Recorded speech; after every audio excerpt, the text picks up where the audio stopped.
Black Family with Pastor Karl Lewis and myself, Clairmont Humphrey. Rebuilding the Black Family is dedicated to discussing principles essential to building strong, productive, and successful families. Please join the conversation by liking, following, and sharing us from our Facebook page, and that's facebook.com/Foundation for Life Church and facebook.com/SPR Live FM. Now, let's join Pastor Karl and me, Clairmont Humphrey.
Well, it's that time again. It's that time again. Again. Good to see you. On a long vacation? I mean, we have, haven't we? No, I wasn't speaking about myself. Oh, you were? Oh, I'm so sorry. I'm so sorry. We go in pairs, so no matter what, we've been on a long vacation. It's so good to see you, man. Before we get into anything, I just want to reiterate a few things that... You're going to surprise me. No. Okay. It's not a surprise. Pastor Karl preached on Sunday evening, and he made some... But before you say that, I don't know what you're going to say, but before we say, let's say where we were at. We're at Pastor, yes, of course. Pastor Selvin Citron, 5th anniversary of the Bible Way Christian Tabernacle. This was on Sunday at 6 p.m. So it was a wonderful time. It was a great time. It was a great time. Wonderful turnout. Mm-hmm. But some statements I wrote down because I said, this is good. Mm-hmm. God is looking for the fearless people. It's good. God's looking for the fearless people. Okay. Good. And I don't know if I said that. Yeah, you did. That's okay. Don't be afraid of success. Mm-hmm. And the other thing that you said too, that fear is the stopper of success, and yielding to fear will stop your success. Mm-hmm. The other thing that you said that hit out to me, that it's if you where is it at?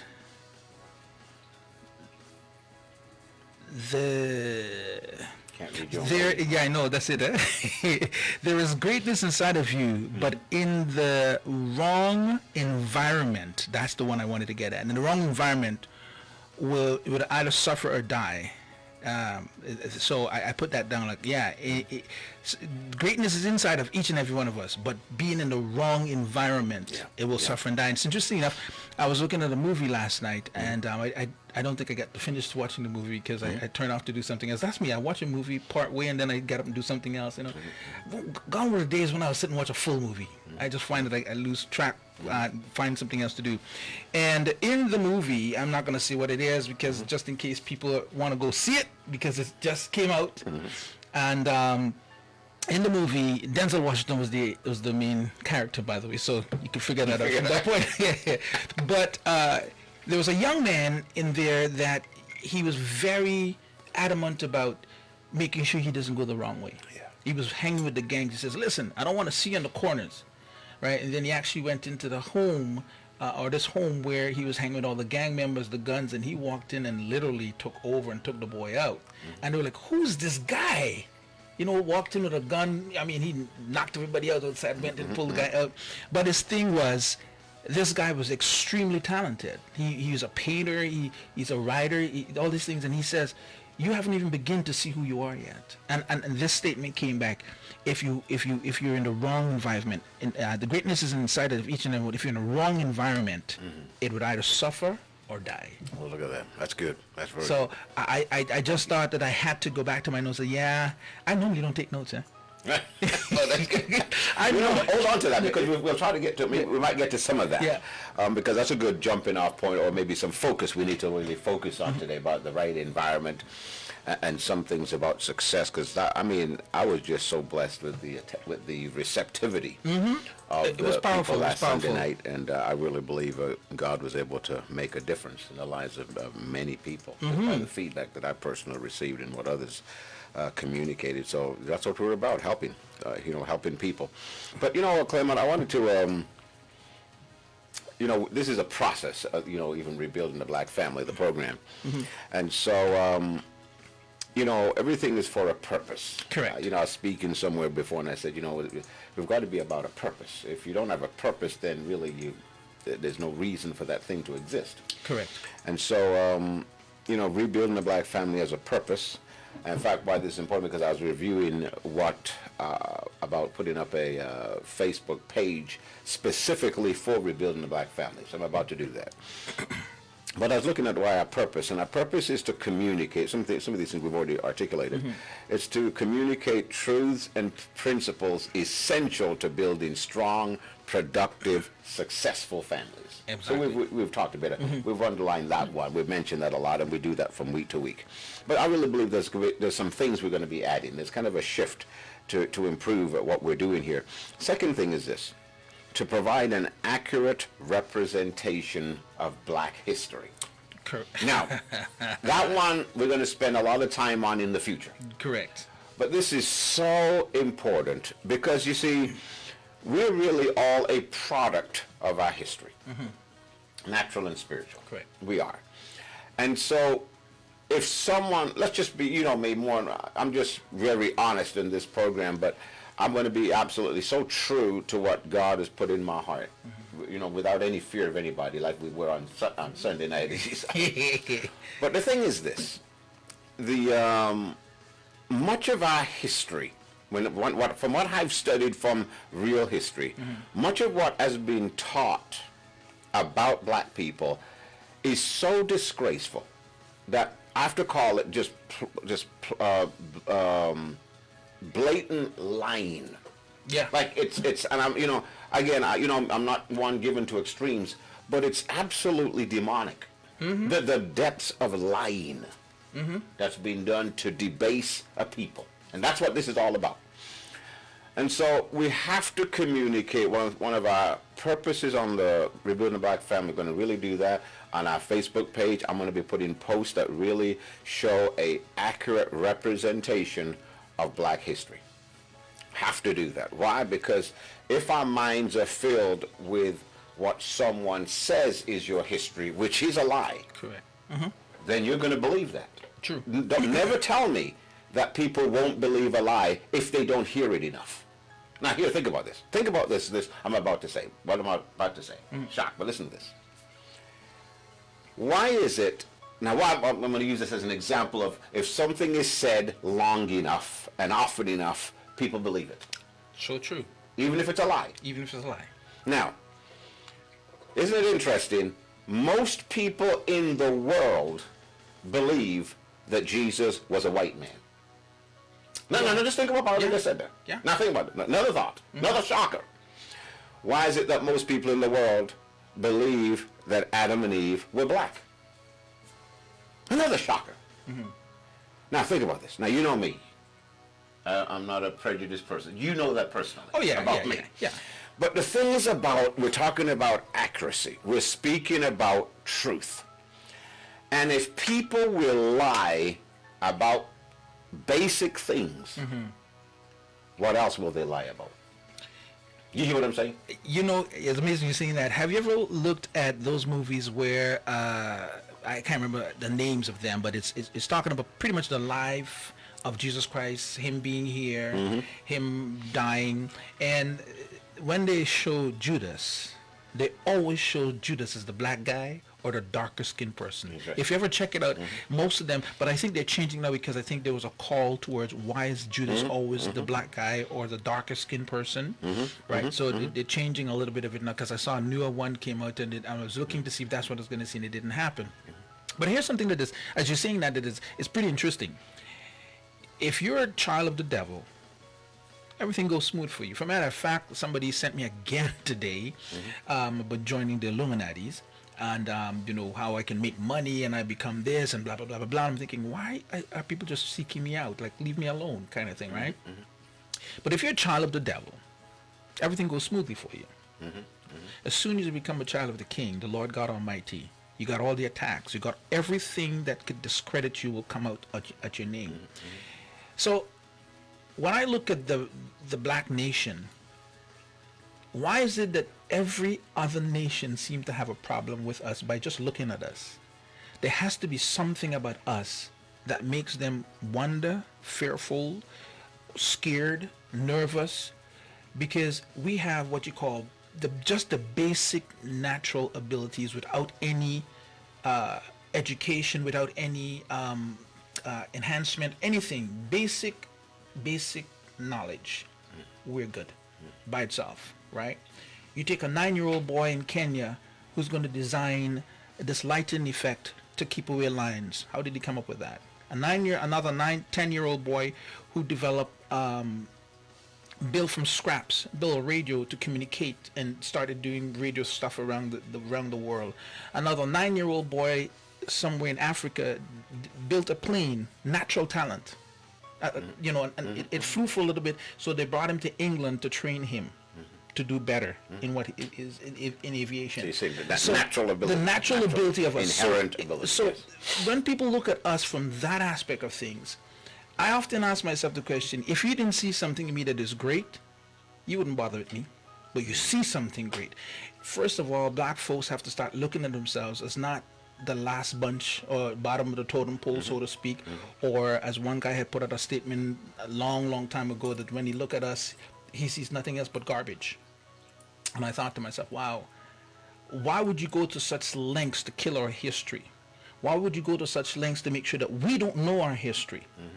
Why would you go to such lengths to make sure that the children that we have, that they are void of any kind of black history? There has to be a reason for it. And the reason, if you really dig, and you are rightfully so saying, if you really dig and look, you'll see. Now, people may say, well, what's this a big thing about talking about black history, or what's a big thing about talking about black folks in the first place? Well, everybody else talks about their own nation. Everybody else build their own nation. What's wrong with us doing it? We're not trying to be prejudiced. We're not trying to fight it. It just is what it is. And the thing about this, sorry to interrupt you, but something you said, I got it. Go right ahead. Is that Satan, the Bible says, plans to steal, kill, and destroy. Everything he's done, his plan was to destroy the black man. Everything. Look at everything, you look at history, is to destroy him and put him under so low that he's basically a destroyed people. Enslaved people, a possessed people. That's his plan in everything. So we've got to talk about, we want to make sure on our program and on our Facebook page, shortly coming, we provide an accurate representation of black history. Why? Because you're connected to your history. If you don't know your history, you don't know what's happening to you is happening to you, and you don't know where you're going. Absolutely true. If you don't know, and if you don't know your history, someone else is going to tell your history, and more than likely, it will not be accurate. It will be, as the person said, it will be history. His story. His story, not yours. Not our story. Good. Right? Because you know what I was looking at the other day, and I said to myself, man, this is interesting because here is this young man out of Jamaica inventing, or not, I shouldn't say any, well, you could say is inventing, but uh, an, an, an, an AC, what do you call it? An AC for indoor AC, so to speak. Oh, air conditioning. Okay. I'm sorry. It could basically for the fact of, because his room was hot and he was trying to tell me, he says, "Don't worry about this. Is how you do it. He buy one of these styrofoam ice box. At the top, he cut out a hole, put a fan on the top, put two holes with two conduits through it, put some ice, bottle of ice in it and other ice. So when it blows, it will blow cold air out. So what he did is have another fan in front to circulate that cold air. He said within 2 hours, the room is so cold you won't believe it. And I thought to myself, imagine that. He's so innovative that he figured that out. But I'm thinking, how long did it take for him to do that? But we have this natural thing within us. I was having a conversation with some gentlemen. We were talking about, doing prison ministry and so forth. And I said, a lot of the prisons have a lot of our young men in there. And I said, the thing is, there's so much talent that is locked up, so much ability, so much giftings that are locked up. And it says, and if you really think about it, how great they are in there, they have to get extra reinforcements because they will come up with a way how to escape. That they have, that the powers that be hasn't even thought of. So we are talented, gifted people. God didn't put us down here as no-brainers and dogs or whatever they want to call us. So why should we be thinking, and I'm so glad that you're going that way, that you put out the accurate history of who we are. We came from kings and kingdoms. Now, another reason why this is so important, how many young people out there, if we don't communicate truth, that's what we're all about, truth, regardless of what it is being truthful. If we don't hear the right truth, not just for our sake, but particularly for the younger generation, a young boy, you mentioned a 9, 10-year-old, 11-year-old, or a teenager. And suppose he comes up with the question, comes to his mind, and he says, in this very biased, prejudiced world, where it seems as if people that look like him are on the bottom, suppose he asks the question, well, why did God make me like this? We better have an answer. Absolutely correct. You hear what I'm saying? We better have an answer. Didn't think about it that way, but that's absolutely correct. So that's part of my motivation, is to let them know if you don't tell history right, then you will default to some who will say, well, this is God's doing. Yeah. You see that God put a curse on the black man. Right. That God made him a servant, a slave. If we don't accurately tell the truth, speak truth to these issues, if we don't actually tell the truth about our nation, and that means the black nation, Africa, as well as Europe, as well as the Western continents, if we don't speak the truth about these things, again, that means going back to history. The right one. Not the right one, not just most of the stuff they told you. Can I, you don't mind me just saying this real quick? Go right ahead. Before you say that, I just want to fix this good. Now think about this. So most Americans are under the fallacy that their forefathers were all pilgrims. Let me define what I mean by that. Okay.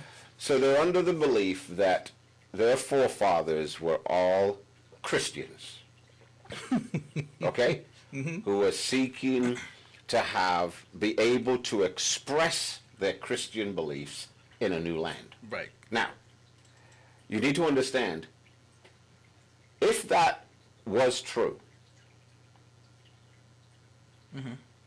if that's the truth, that's one thing. Right. I'm just putting it out right now. I'm going to get into that later. Okay.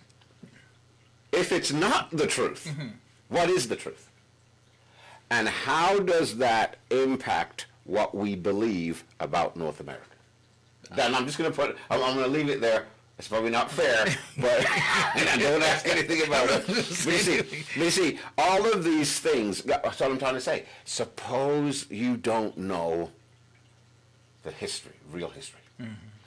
You're going to believe the wrong thing about people, about your history, about people from your past, as well as people around you.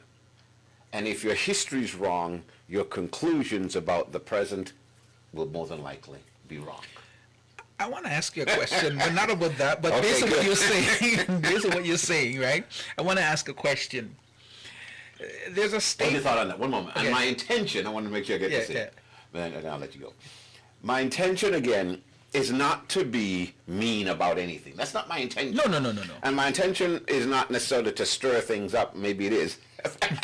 Yeah, start the thinking mind. But it's really to get people to think, because anyway, you go ahead, because another thought that came to mind, but I'm not ready to say it yet. But go ahead. There's a statement that goes like this: history repeats itself. Excellent. Correct? Yep. All right. So if history repeats itself, that means some things in this world that we see happening today, that most of us seem to be so like, wow, look what is happening. Exactly. Case in point, her name just went right out of my head, who just got married to Okay, the prince. Meghan. Meghan, right. The black princess, so to speak, right? And I started digging, and then I started seeing some information showing up. I'm thinking, interesting. She's not the first black princess. Yeah. History is beginning to repeat itself. And then I'm starting to see on social media, you're seeing all kinds of they're putting their mask on, or what do you call it, the hoodie on, the KKK, and they're making these statements. And one, at least 3 or 4 of them made the same statement, because I followed a thread that was going through, making the statements that we are dying out, and we're not going to let you die out. This is why we're going to come into your neighborhoods and give your young people guns so they can kill themselves, so that we get to save our nation of people, because we are dying out and we're getting less and less. Now, and I thought to myself, if you go way back past Bible time, coming into Bible time, there's always a cycle, and it goes for so long, then it repeats itself. And one nation would be up, another nation is down, another nation up, another nation down. And it's coming around to full circle again. And we're beginning to see things popping up here. And it's like, you plant a garden with let's say, a rose garden with seeds. And bit by bit, you see them popping up here and there. And you think, oh, there's one over there. Oh, there's one over there. Before you know it, the full thing comes to fruition. And you recognize what has been buried for the longest while. We've just been germinating. And we are going to come up to the top again, and they're going to see. But they're beginning to see the little pebble or petals coming up, and there's a nervousness that is going on right now. And it's not a case of where we're coming to take over or to be, in every nation you have wicked people. But at this point, we should see that there's something happening. The newer generation of people are seeking truth. That's right. And we, as the older generation, have a responsibility to give them the truth. That's it. That's right. Not a fabricated truth, not somebody else's truth, but the truth. That's it. Bottom line. That's it. Excellent. So, like I said, our purpose, again, second, is to provide an accurate representation of black history. And again, I said, if another person writes your history, it will more often than not be inaccurate and oftentimes debasing. So it makes you look worse. Another one is to inform, and this is connected to the previous one, to inform, educate, and inspire the black nation. So that's one, we're unapologetic about that, because, it's interesting, oftentimes God puts you, God clothed you, what you're clothed with, if you will, is often an indication of your assignment. Correct. So you alluded to this before, so we can't be ashamed of our blackness. Yeah. You see what I'm saying? So then that's why we're mentioning part of our assignment on rebuilding the black family is to inform, educate, and inspire the black nation. We should at least be doing that. In other words, so what's the opposite to misinform, uneducate, and to uninspire the black nation? No, this is part of our assignment, is to inform, educate, and inspire the black nation so that people of color will become everything that God destined them to be. Have you ever noticed that when you go into churches, well, not so much the African church, but the Caribbean church, North American churches, where it's predominantly black, you see more women than you see men. You go into the Chinese, Filipinos, Indians, white, you'll see a lot more men than you see women. And I was having a conversation with an he's Kenyan brother, and I said, when I see these things, I often wonder what is the basis of this happening. And then I remembered years ago, I was having a conversation. I was actually witnessing to Rastafarian. And he told us we believing in the white man God, blah, blah, blah, blah, blah. And the Bible don't speak nothing of us and that kind of stuff. And I said, if you should really sit down and study the history of the Bible, there's more representation of us in the Bible than anything else. So, but the African brother made this quite clear. He says, we are there because we understand who we are, where we came from, and what it was before. They have their understanding of their history. We who are disconnected from that part of our nation, and we've been brought to the West Indies and to the Caribbean islands and to North America, we lost that because we were told repeatedly a different story. Hence the reason why you'll find less brothers in church and more brothers in the street killing each other. And I'm so glad that we have a program like this that can hopefully reach out to them as well, to bring them back to understand, listen, your history is right in your face. It's just lies that you've been hearing all these years. And someone's going to tell them what it is. And we are going to tell them. Okay, next one is my fourth one, fourth and last, is to promote self-governance and self-sufficiency. I see you're not going to have self-governance, you're not going to have self-sufficiency if you don't know your history. Absolutely true. See that? If all you've seen is that you are simply the product of a slave, then you're under a certain mindset. So we're going to get into some of that, but it's really important that we promote self-governance and self-sufficiency. So part of God's plan was this. Every nation of man, let me say this, you probably haven't heard me say this before, but see, every nation of man was supposed to control their own region. Every nation. You know what I'm saying? Yeah. So every nation of man, God said he made out of all nations or all people, he made them from one blood, and he gave them their own regions or boundaries. Actually says that. It's interesting. So that means then, in Africa, for example, I live to see the day when Africa controls Africa. Africans control Africa. That people in the Caribbean control the Caribbean. The Caribbean. Does that make sense? So, yeah. See, these things are pretty important. Again, not so much because it's a color thing, albeit we could say in a sense it is, but because it's right. It's what's right. And we need to understand that we prevail under a certain mindset. And a lot of it is oppression. God hates the oppression of people. He hates, for example, if I was supposed to come here and I try to take over what belongs to you. You've not done anything wrong, you've not done anything illegal, but I try to take over your home, take over your property. That I lie, steal, kill, do whatever to take it from you. Does that make it right? Is that right? No. See, a lot of these things, why I'm passionate about this, because a lot of this stuff that we think is normal, I'm telling you, it grieves God, it brings in the curse, because it's so much against the plan of God. It's so much against the nature of God, the compassion of God. He hates oppression. Scripture teaches. He hates it. He hates the people being robbed of their inheritance. People being robbed and stolen from. He hates that. And so part of what I want to encourage and promote is self-governance, personal responsibility, self-sufficiency.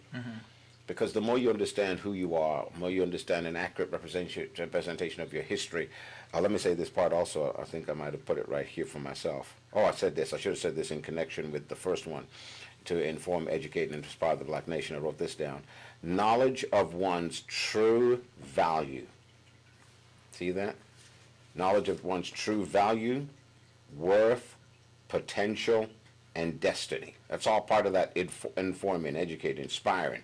And so we want to make sure we're encouraging people to know their true value, their true worth, their true potential, their true destiny.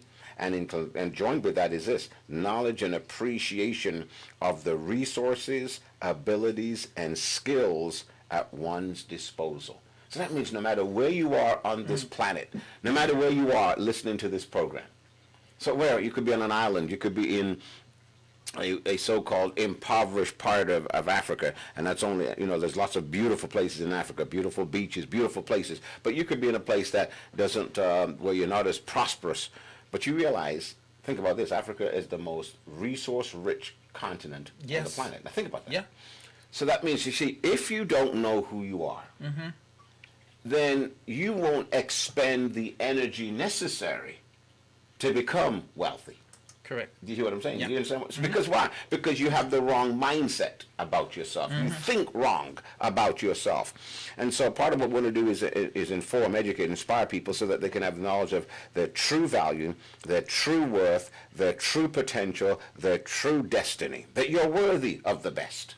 Right? You're worthy of that. For example, one of the things I speak over our congregation every Sunday just about is, you know what?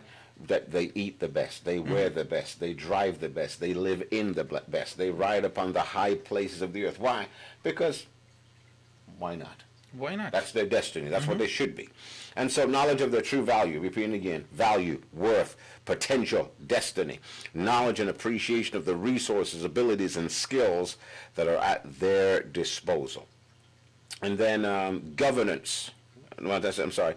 I said promote self-governance and self-sufficiency. I mentioned that before. But connected to that is governance of one's own land, property, and nation.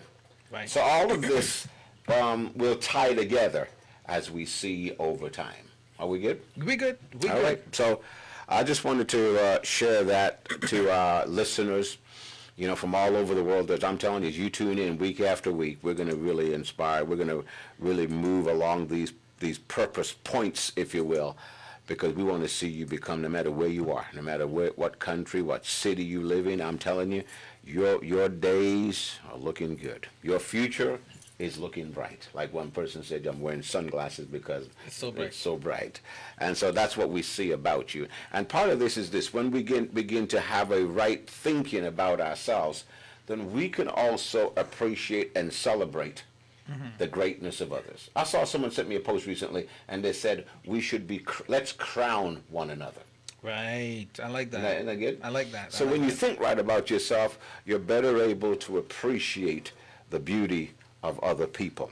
And so, and then also you're able to be a blessing to other people regardless of what they look like. So again, this transcends color, but understand where this is an assignment that we have, and we're going to be faithful to it. All right? So, I wanted to stop right there or take a pause right there. Also, we're going to do, of course, we're going to have some interviews, different people from time to time, or at least once a month. We want to make sure that we're doing a few interviews of people who are making a difference.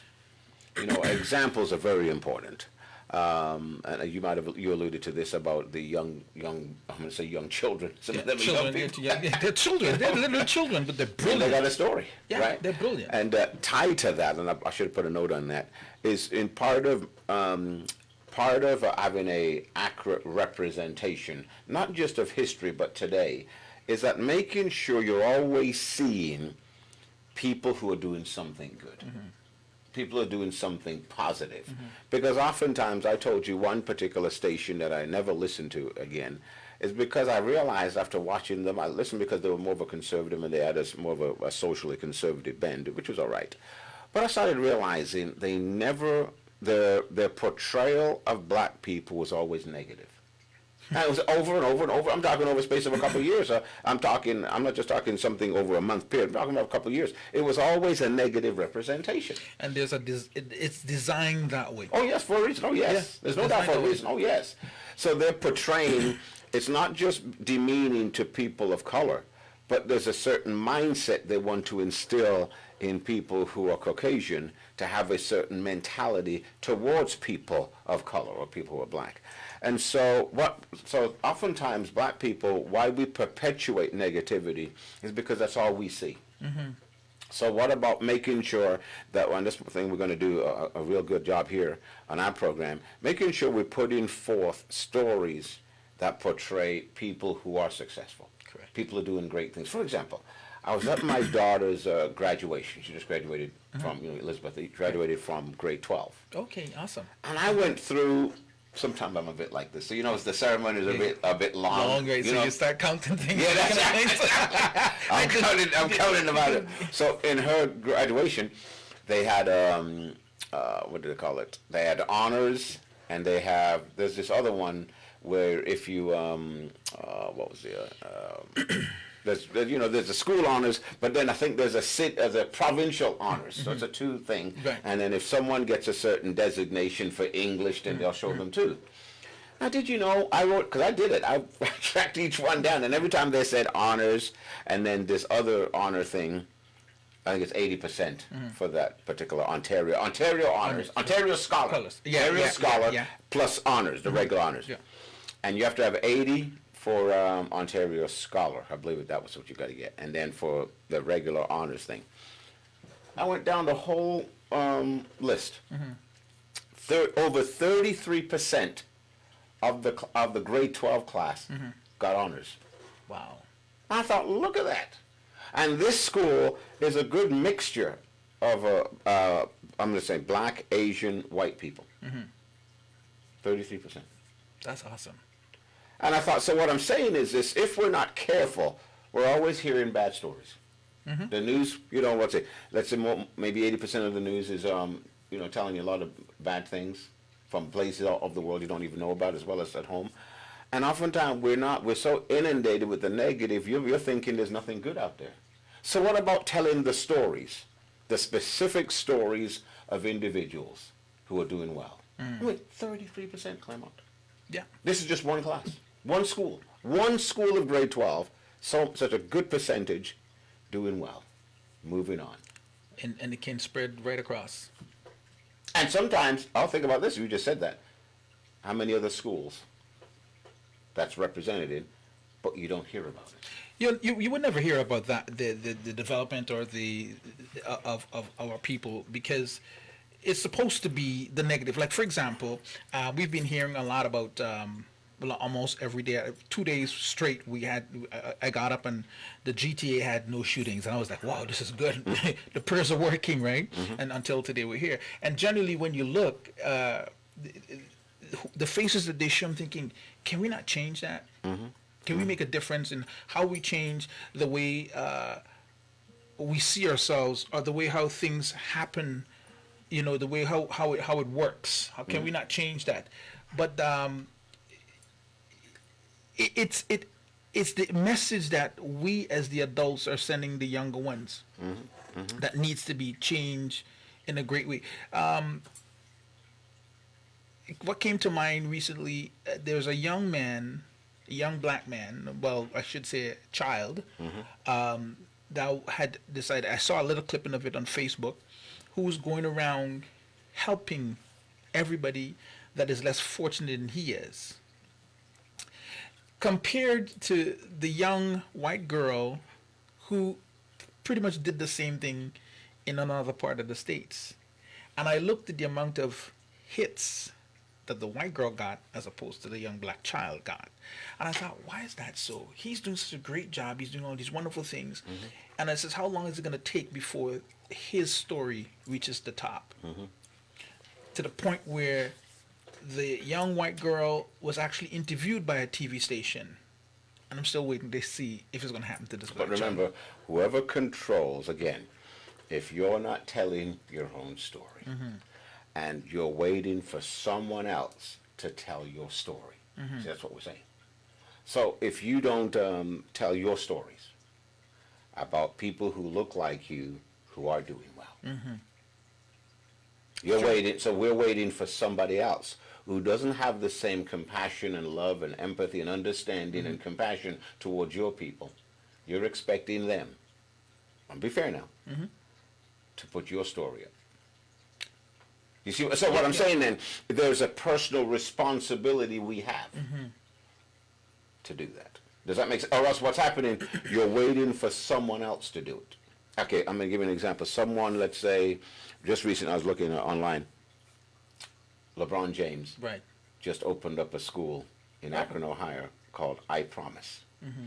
And with that, I believe, there's a free transportation and different things. And I think, I don't know if it's a percentage or all of them, that is guaranteeing them free post-secondary education. So what an investment he's making into their lives. What a legacy. So what I'm saying is this. He's going beyond just being an athlete that everyone sees him for.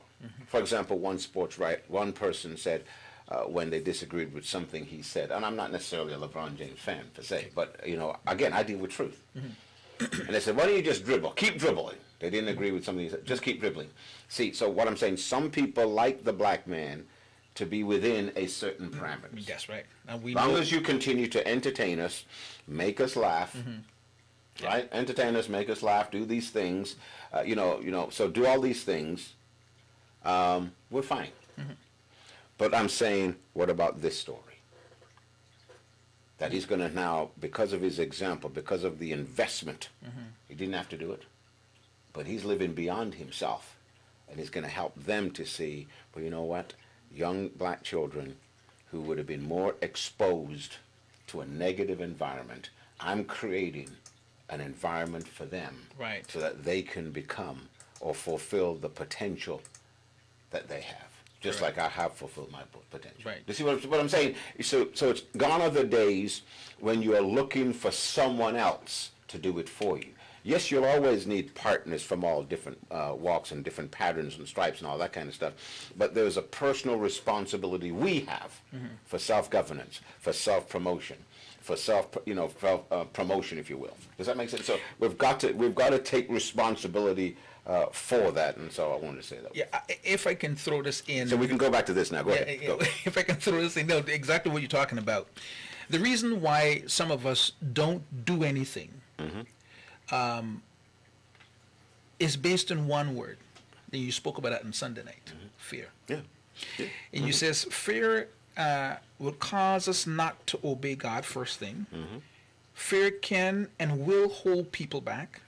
Fear limits and hinders the activity in one's life. Fear does not believe that God Is enough. is enough. Oh, there you go. You remember that? I remember that. I remember that. I remember that. Fear tolerates abuse and failure.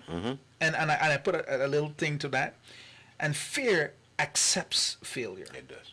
See that? So the mere fact that we have been taught to be fearful of other people, other nations, whether we're afraid, and I'm gonna tell you this too. I know my own personal truth. I was doing a couple of classes for the last 2 weeks, and the fear that I had was fear of failing. And this has been in me since I was growing up from primary, high school all the way through. And because my mother, who probably didn't know better, and at that time she had a certain limited information, so she would always say, you got to do this, and if you don't, you just turn out to be a fool and blah blah blah. And she constantly repeat things to me that you're not doing well. But of course, it's not that I wasn't doing well. She was looking from a different angle. I was doing really well, but she was looking from a different angle. And I don't think she knew how to actually take what I have, harness it, and to bring it up to the forefront. She thought what she was doing would pull me up to the forefront, but more and more it made me feel doubtful that I'm capable of doing something. So long story short is, I'm doing these classes and I'm looking around everybody and everybody's answering questions and to me I'm thinking, she says, any questions? No, it's pretty much clear as mud. I understand it, right? And sometimes I would say a few things here and there, but I'm looking at all these people around me answering questions and making commentaries and responding to the lecture, and I'm thinking, man, what's wrong with me? How come you're not responding? And I asked myself the question, is it that you don't understand, or what is it? And the thing hit me was, are so fearful of failing that you focus in, what if I fail? And I need to focus in, what if you do understand? That's why you're not answering the questions or asking any questions. Some things was pretty much clear. And there's one guy who was sitting in front of me, and he would find every possible opportunity just to ask the most dumbest question. I say the dumbest question because I'm thinking, how come you didn't understand that? I mean, it's plain as English, right? Plain English. You're supposed to understand that. So there were 4 exams. We had to do 75 minutes per exam with 4 different subjects. And it's a course that takes 6 months that we had to do in 5 days and take an exam on the 6th day. And I'm thinking to myself, I hope you pass this thing because I do not want to repeat this, right? So I did as much studying as I possibly can. I tried to analyze and understand what I studied and put it in a practical manner in my own personal life and in the lives of people that I know. How would it work? The things of ethics, talking about funds and talking about insurance and all kind of stuff. How would I apply to other people? What's the proper procedure? I mean, yes, some of the formulas I didn't quite remember all of it, but I knew some of it. And to my surprise, when I was about to leave, the lecturer says, don't leave. And I says, why? And she says, I'll have your results in 20 minutes. I'm like, oh man, I don't really want to hear my results right now. Just email it to me. She says, no, don't leave. I'll give you the results. So we're waiting, and she's smiling at me. And she says, here. And so I fold the paper in half. I says, so tell me. She says, open it. I'm thinking, did I make it? She says, open it. And I opened it, and I passed all 4. I'm like, wow. She says, and you were so afraid. And I thought to myself, fear cripples. So when you brought this on Sunday night, that's why I started making notes. The things that fear does to you cripples your mind, your thinking, your ability to go forward. People will say things to you, and you begin to think about it and become fearful. What if they're right? What if it's true? What if it's true what they're saying about me? What if it's true that they're saying these things? And these things are not necessarily true because people will say things to you to make themselves feel better. That's right. And to make themselves feel that they're better than you are. They're perpetrated, like earlier today we were talking about, on the show I did early in the morning, we were talking with this pastor, we were talking about occultism. And I said, cults are built on lies. And so we have cults even in our personal selves. When we create our own cult within ourselves to lie about other people and to lie about things that they say. So people will tell you things about yourself and says, look at you, you're no good, you're not smart enough, you're black or you're whatever. So all these negative things. And you have to literally tell fear that God is looking for fearless people. And what it says, God did not give you a spirit of fear, but of love, of power, and a sound mind. And if God didn't give you a spirit of fear, why are we having fear? Why are we accepting We're that? accepting it, exactly. Because you have to, fear doesn't work without a recipient. No. You got to accept it, right? You got to take it. Absolutely. And so, Absolutely. Yeah, So that's what literally That's a great happened example. within our community. There's so much fear in the community that we literally cripple ourselves believing we can't do it, and if we're gonna do it, what's gonna happen? And somebody starts to do something and say, oh, don't worry, they're useless, it's not gonna work. And you begin to believe that, and it puts the fear in you. Can I really accomplish what I'm gonna do? Well, fear believes the worst about you. Exactly. Think about that. Yeah. So think about a people under such negativity and such fear about themselves. So that means fear thinks the worst about themselves, personally, and about other people like them. It's true. So you got a double negative working. I mean, that would destroy any community. And so that's part of why we need to make sure we have, you might have heard me say this on Sunday, really our churches were supposed to be, I think, I said it by inspiration, that's why I never thought this, it's supposed to be incubators of greatness. Absolutely. So can you imagine, so people are supposed to be so inspired by the presence of God, by the love of God, by people who believe in God and one another. There's no limit. And children being brought up in that?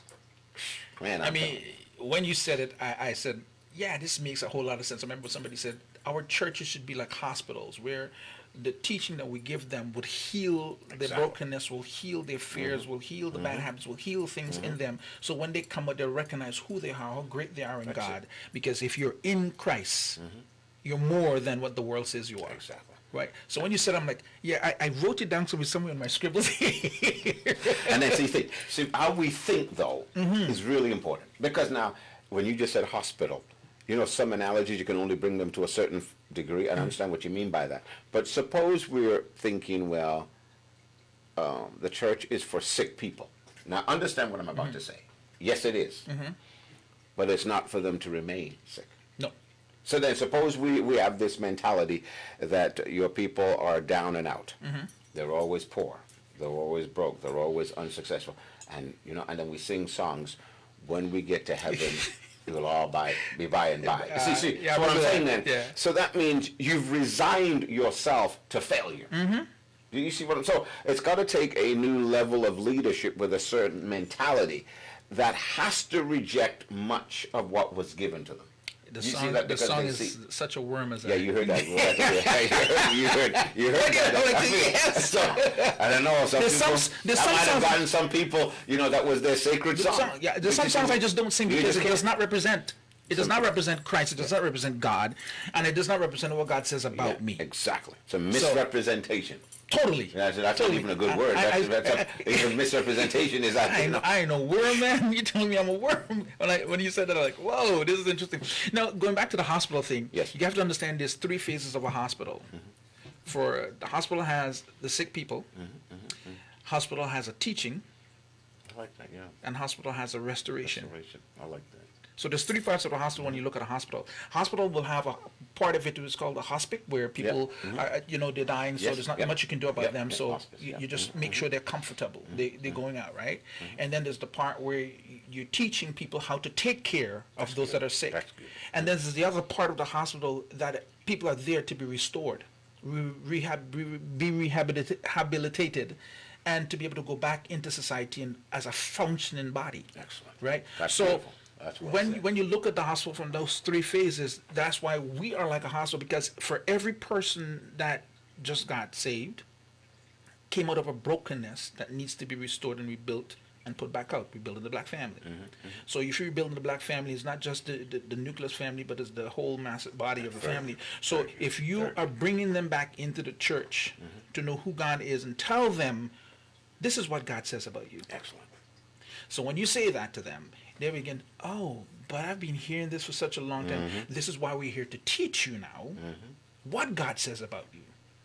And believe that as you're being taught, you will soak it in, like if you're going through what you call a rehabilitation of your mind, your spirit, your body. That is well thinking that I'm going to be restored. So when I come out now, I can go out now and teach somebody else how I've been restored. Because if you look at some of these success stories, people, murderers, whatever the case may be, or terrorists, whatever the case may be, and God saved them, and they tell you their story, how they came from this, and now look who they are.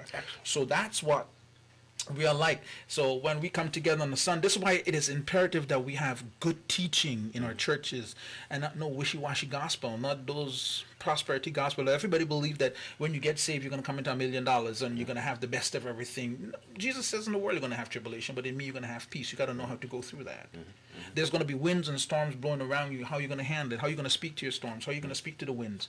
Right? There's teaching for that. And if you don't grasp these things and understand how they work, you'll go through a miserable Christian life. And the thing is, so much of us are so secretive that we lock it on the inside. We don't tell people how we really are. So we begin to perpetrate the lie or the cultism within the church itself by starting lying to other people about who you are and about other people themselves, because you want to make yourself feel better now. So instead of holding on to the Holy Spirit to lead you and to guide you into all truth, you're now holding on to what's inside of you that you came in with in the first place. Those are the hospice. Excellent. That's wonderful. That's so well said. Well said. Just for the few minutes that we got left, let's encourage you. With that scripture you alluded to, you referred to, 2 Timothy 1:7. Yeah. For God did not give you a spirit of fear. Like a lady came up to my wife and I on Sunday night, and she said, it was like revelation to her. She said, I realized this fear that I've been carrying, I realized, well, it didn't come from God. So, and this was her words, well, if God didn't give it to me, what am I holding on to it for? Like it was so real to her. And so God didn't give you a spirit of fear, whatever that fear is, because fear paralyzes, as you said. It paralyzes you, causes you to believe the worst about yourself. It has faith in the worst future. It has faith in the worst you. Mm-hmm. You see yourself wrong. You don't believe the best about you. You see failure on every side. You see the worst about your children. Man, that's a terrible existence. And so since God didn't give you the spirit of fear, we want to encourage you to let it go, like Paul told Timothy. And God's given you power, love, and a sound mind. And so, why fear is an affront to God is that it's somebody saying, God can't do anything for me. Mm-hmm. Think about that. That trust in God is not going to work. That's why Paul was telling Timothy, listen, God didn't give you a spirit of fear. God gave you power, love, and a sound mind. So we want to encourage you today, listen, your best days are yet to come. This 2018 that we're in, it ain't finished yet.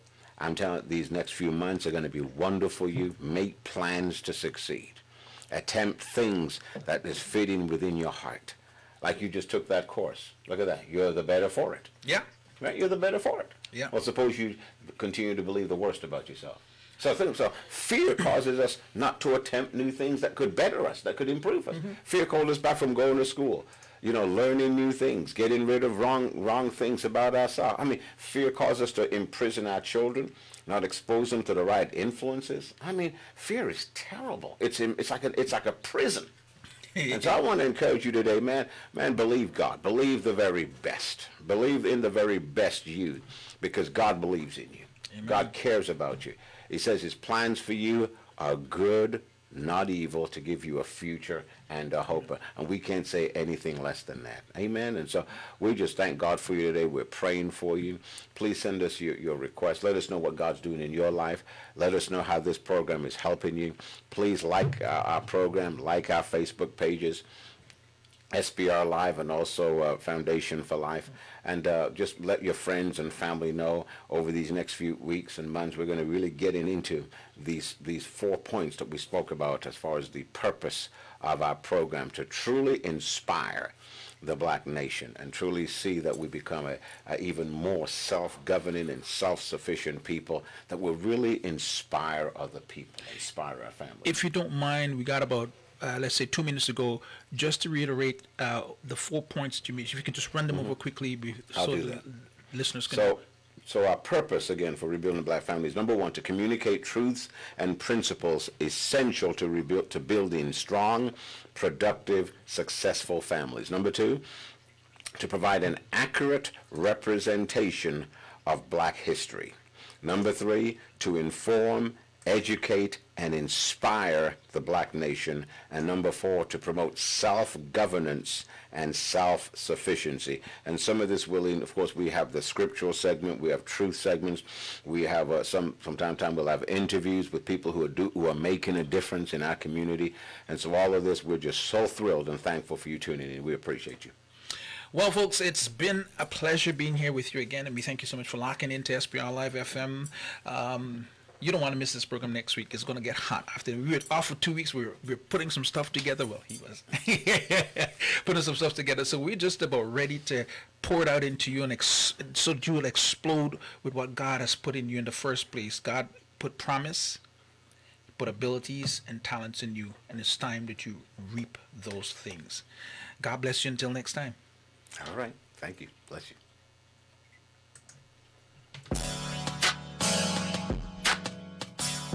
Thank you for joining us today on Rebuilding the Black Family with Pastor Karl and myself, Clairmont Humphrey. We trust you found this program helpful. Please give us your feedback on our Facebook page, Foundation for Life Church. Also, visit us at foundationforlife.ca, where you will find some free life-building resources. Join us next time for another edition of Rebuilding the Black Family. Until then, build your life and family on the sure foundation of Jesus Christ.